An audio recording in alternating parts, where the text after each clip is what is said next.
Саламатсызбы? Биздин каналга катталып, акыркы жаңылыктардан кабардар болуңуздар.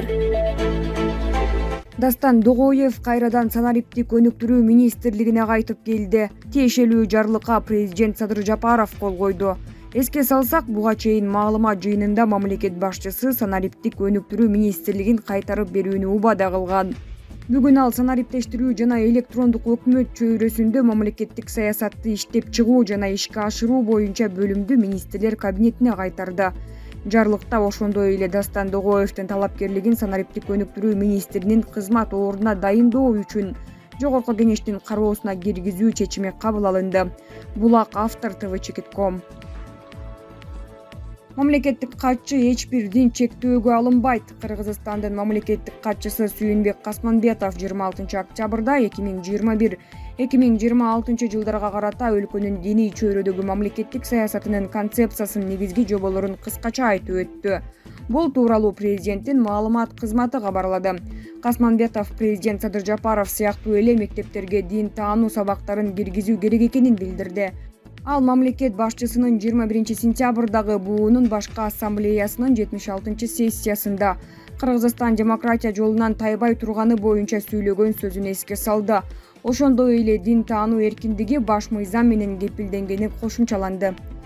Концепцияны ишке ашыруунун натыйжалуулугу бардык конфессиялар үчүн бирдей шарттарды түзүү менен аныкталат. Эч бир дин чектөөгө алынбайт, бул Конституцияда так жазылат, деп билдирди мамгатчы. Жапаров 2 октябрда 21-26 жылдарда Кыргызстандын диний чөйрөдөгү мамлекеттик саясатынын концепциясы жөнүндө жарлыкка кол койгон. Президенттин басма сөз кызматы жарлык элдин биримдигин, маданияттар аралык жана диндердин ортосундагы ынтымакты камсыз кылуу, мамлекеттик конфессиялык өнөктөштүктү өнүктүрүү, мамлекеттин светтик негиздерин чыңдоо максатында иштелип чыкканын айтты. Президент буга чейин билим берүү министрлигине мектептерге дин таануу сабагын киргизүүнү тапшырган. Анын айтымында диний билимдин жоктугунан 11-классты бүткөн балдарды оңой эле азгырып Сирияга алып кетип жатышат. Булак клуб Чекит Азия. Акылбек Жапаров жаңы жылга бүтүндөй өлкө электрондук документ жүргүзүүгө өтүшү керек. Кыргыз Республикасынын министрлер кабинетинин төрагасы Акылбек Жапаров санариптик өнүктүрүү министрлигинин жамаатына жаңы министрди тааныштырды.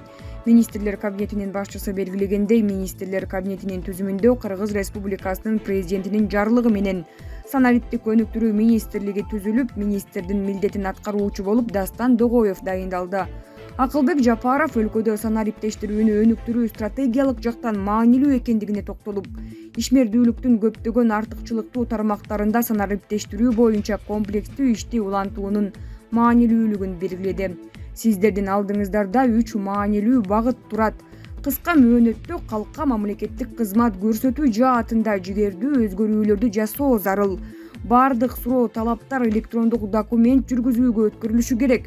Өлкөбүз жаңы жылга чейин электрондук документ жүргүзүүгө өтүшү тийиш. Мындан тышкары салык жана бажы жол жоболорун санариптештирүү боюнча ишти күчтөндүрүү, виртуалдык кампаларды ишке киргизүү зарыл. Келерки жылдын 1-январына карата мамлекеттик кызмат көрсөтүү, бизнес менен өз ара аракеттенүү, санариптештирүү боюнча механизмдер даяр болушу керек, деди ал. Булак коом Чекит пресс. Курманбек Бакиевдин токолуна тиешелүү делген $9 миллион кимдер чогултушкан? 2010 жылы 7 апрелде бийлик алмашып, Курманбек Бакиев качып кеткенден кийин коргоо министри Бакыт Калыевдин банк кутучасынан $9 миллион табылганы айтылып, ызы-чуу чыкканы эсиңердеби? Мындай эбегейсиз сумма канчалык деңгээлде мамлекеттин казынасына которулган? Убактылуулар кайда урдурушкан? Эң кызыгы $9 миллион Курманбек Бакиевдин жаш токолунун байлыгы беле. Бул акчаларды кимдер чогултуп беришкен? Андагы биринчи вице-премьер-министр Акылбек Жапаров менен транспорт министри Нурлан Сулайманов биргелешип чогултушканбы? Бакыт Калыевдин энчиси канча эле? Натыйжада баа берүүгө кеч эмеспи? Ушул суроолорго жооп болобу? Булак Азия News гезити. Ооганстандагы жапырт ачкачылык. Биз кызыбызды сатууга аргасыз болдук. Быйыл кышкысын 23 миллиондой ооган тамак аштын тартыштыгынан жапа чегиши мүмкүн. БУНун азык-түлүк программасы менен азык-түлүк жана айыл чарба уюмунун 25 октябрда биргелешкен билдирүүсүндө ансыз да туруксуз өлкө дүйнөдөгү эң оор гуманитардык кризистин кырында турганын эскертти. Биз жардам бербесек, миллиондогон ооган миграциясы же ачкадан өлүүнү тандоого аргасыз болот, деп айтылат билдирүүдө.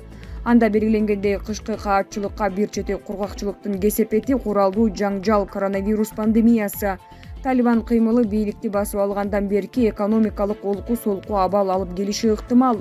BBC кабарчылары Герат шаарында башка балдарын тоюндуруу үчүн жаңы төрөлгөн ымыркайын сатууга аргасыз болгон көп балалуу үй-бүлө жөнүндө материал жарыялады. Үйдө же ун, же май жок. Биз муну жасоого аргасыз болдук деген үй-бүлөнүн кожоюну. Маалыматка караганда кызды $500 сатышкан. Бул каражатка үй-бүлө бир нече айга жашайт. Жаңы төрөлгөн ымыркай баса баштаганда аны алар манга өткөрүп беришет. Ал кызды кийин уулуна алып берерин айткан, бирок бул чын экенине кепилдик жок. Ооганстан ансыз да 20 жылдан бери тынчыбай жаткан уруштан жабыркап келатат. Талиптер бийликти алгандан кийин мамлекеттердин жана эл аралык уюмдардын көбү гуманитардык жардамды токтотуп коюшкан. 12 октябрда евро биримдик гуманитардык кризисти алдын алуу үчүн 1 миллиард еврого тете каражат бөлөрүн билдирген. Булак, Говоричек ТВ. Азербайжан Карабакта 8 айда аэропорт салып ачылышына Эрдоган келди. Туркиянын президенти Режеп Тайип Эрдоган иш сапары менен Азербайжандын Карабак аймагына барды. Бул тууралуу чет элдик басылмалар кабарлады. Маалым болгондой, Эрдоганды Азербайжан президенти Ильхам Алиев министрлер менен бирге тосуп алды. Режеп Тайип Эрдоган жана Ильхам Алиев Армения менен согушта өз карамагына өткөрүп алган Карабукта Фузили эл аралык аэропортунун ачылышына катышты. Фузили эл аралык аэропорту болгону 8 айда курулуп бүткөн. Булак медиа центр чекиткейже. Бактыгүл Иманбек кызы, бүгүн Сооронбай Жээнбековду болушунча мазактап жатасыңар. Уят барбы?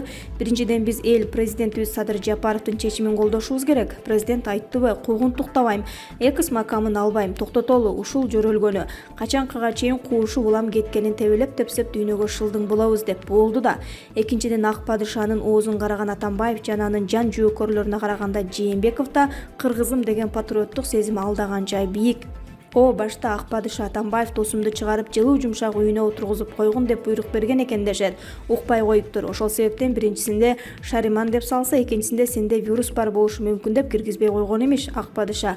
Октябрь 2020-жылдагы тиги чырбаштарды дагы пайдаланып элди козутуп, 2010-жылдагыдай тополоң кылып туруп кыргызга сары баланы ажоо кылып берип, Атамбаевди чыгарып алып Жээнбековду камамак экен. План боюнча сары баланан биротоло бизди байлап бермей экен да бир боорубузга. Бирок ак падыша бир адамды жана ал адамдын эчак элдин көзүн ачып кол топтоп койгондугун көз жаздымда калтырган экен аттың. Садыр Жапаровду байкабай калган тура. Ошондо ак падыша бийликти Жапаровго берсең өлөсүң деп тиги сарыны даярдап лидер кылуу иш-чараларын көрүп жатканда так эле ушул биз жекирип жаткан Сооронбай Жээнбеков жүн баштарга бергиче кыргызыма бердим болгону мени ары сүйрөп бери сүйрөп ит кылбагын деген шарт менен Садыр Жапаровго карматкан экен бийликте. Мен ушул кадамын эле чоң ыраазымын. Бийликти башкага эмес, менин президентиме, кыргызыма карматканына ыраазымын. Жок дегенде Жээнбековдун ушул акыркы туура чечимин сыйлабайлыбы? Ошондо көгөрүп отуруп берсе эмне кылат элек? Ошондо ак падышадан аскер сурап, элге каршы чыкса кантет элек? Жок, анткен жок. Тескерисинче өзүнүн тарапташтарын, спортсмен жигиттерин бир короо кылып аянтка жөнөтпөдү беле?